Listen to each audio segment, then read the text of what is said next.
Viewers, the latest news about Ethiopia, Amhara, and Tigray region is that viewers at this time we are receiving many reports from sources and citizens that heavy airstrikes are being carried out by the Ethiopian Air Force once again on the Tigray region's capital Mekelle. Because it's nothing new. Several times before, the Ethiopian Air Force has targeted several areas of the Tigray region, in addition, central capital Mekelle. And as a result of air strikes, hundreds of people have lost their lives. And now, again, Ethiopian Air Force is doing heavy air strikes on Mekelle. And reports of heavy damage are being received as a result of these airstrikes. Because on the one hand, Ethiopian government has claimed that Ethiopian National Defense Force soldiers will be present at their positions and will not enter the Tigray region. On the other hand, the cities of the Tigray region are being continuously shelled by drones. And if the Ethiopian government did not stop the war and no peace agreement, so why stop Ethiopian National Defense Force from entering Tigray region? While drones are constantly bombarding the cities of Tigray region. Even after the announcement of the Ethiopian government, Ethiopian National Defense Force and its allies have tried to enter the Tigray region. And the soldiers of Ethiopian National Defense Force wanted to get control on Alamata and Koram, but they had to face defeat. And now continuous air strikes are being done through drones. As a result, hundreds of innocent people have lost their lives. So it means that the Ethiopian National Defense Force and its allies cannot face Tigray Defense Force in the ground war.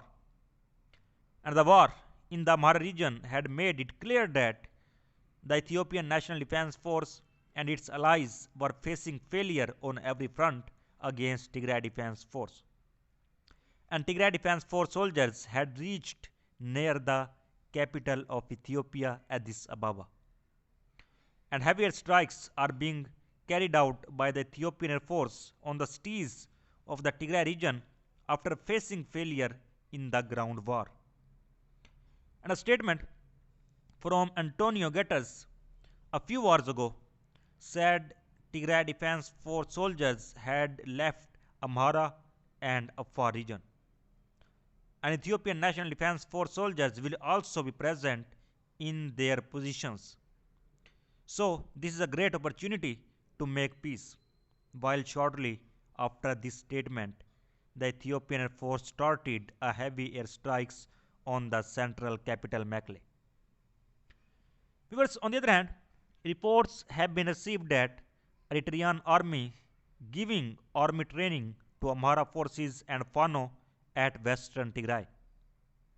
Received some pictures and a small video clip in which Eritrean soldiers can be seen giving military training to Amhara forces and Fano. Viewers, according to the reports, while the Eritrea's Isaias Afwerki, with an assist from Abiy Ahmed of Ethiopia, had sought to rehabilitate Eritrea's image as a rough state.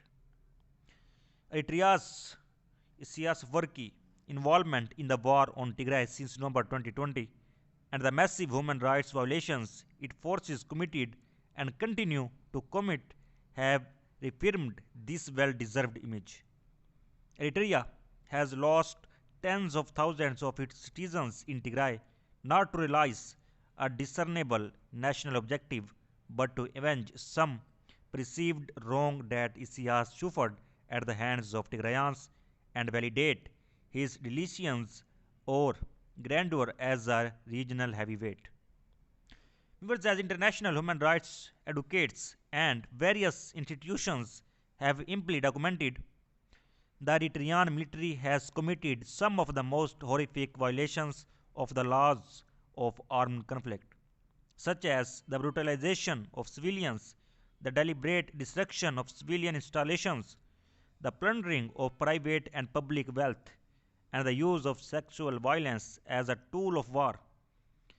Eritrea's brutal military campaign in Tigray has received the blessing of the Abiy regime and that of the Amhara elites.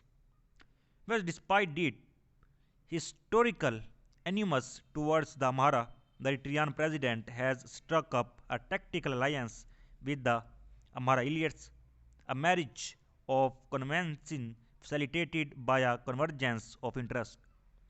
Isaiah sees Tigray as standing in the way of his dream to run wild in Ethiopia in particular and the wider region in general.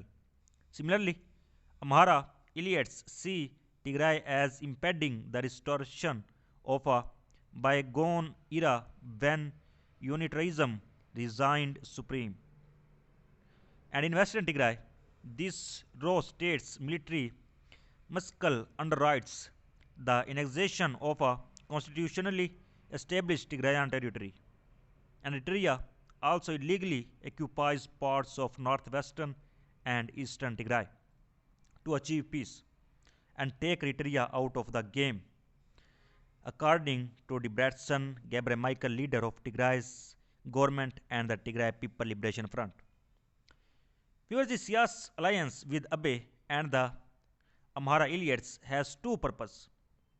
First, by leading military support to the anti-Tigray coalition within Ethiopia, Isaiah seeks to marginalize and ultimately eliminate Tigray People Liberation Front and, by extension, Tigray as a potent force in Ethiopian politics. And Isaias has been harboring revenge against Tigray for leading the military campaign that ended his dream of becoming the dominant political and military power on the Horn of Africa and beyond.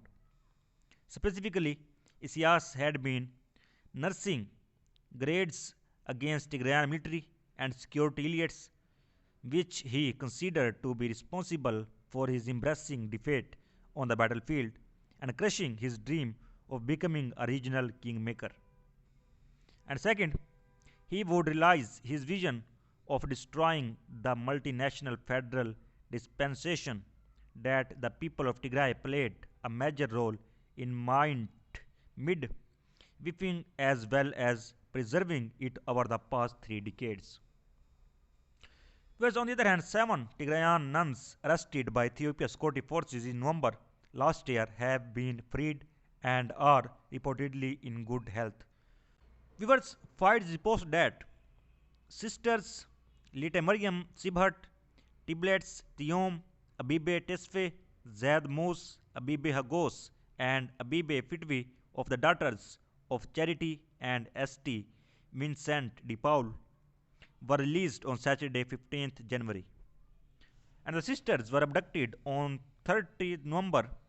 2 deacons arrested with them and 2 nuns from Kobo in Ethiopia's Amhara region, and still detained along with thousands of ethnic Tigrayan and Eritrean refugees suspected of supporting the Tigray People Liberation Front. In the crackdown against suspected rebels, a number of Catholic, religious, and lay people have also been arrested.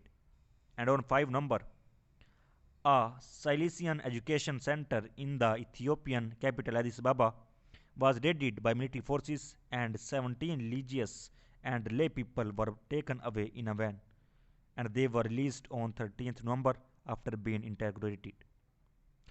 And war broke out in Ethiopia on 4th November 2020 after Prime Minister Abiy Ahmed, the 2019 Nobel Peace Prize winner, launched an offensive against the Tigray People Liberation Front following an attack against federal military bases. And Ahmed promised a swift victory, but the fighting has escalated into a widespread conflict involving ethnic based militias as well as Eritrean armed forces, with reports of serious human rights violations on both sides. So viewers, so far the latest update. For more latest update, please subscribe channel. Thanks for watching.